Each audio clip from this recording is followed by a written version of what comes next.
Pernah tak rasa, walau dah cuba terbaik, ada je tarikan dunia yang menghalang kedamaian sejati kita dengan Tuhan, macam bayangan yang mengekori, membuat kita terikat, tak bebas.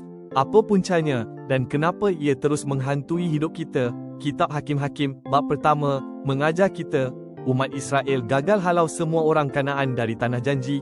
Mereka fikir, sikit je lagi, tak mengapa. Tapi, sedikit ketidaktaatan ini jadi jerat besar, firman Tuhan. Namun, orang Kanaan tetap berdegil menduduki tanah itu. Hakim-Hakim pasal 1 ayat 27, ketidaktaatan separuh buka pintu masalah. Tuhan Maha Pengasih, inginkan kebebasan penuh untuk kita. Ketaatan separuh takkan beri kita kebebasan sejati. Mari serahkan setiap inci hidup kita kepadanya. Dengan itu, kita akan hidup dalam terang kasih-Nya, bebas dari segala perangkap dunia, dan bersinar terang. Ini bukan tuntutan, tapi janji kasih-Nya untuk kebahagiaan dan kesempurnaan kita dalam Dia.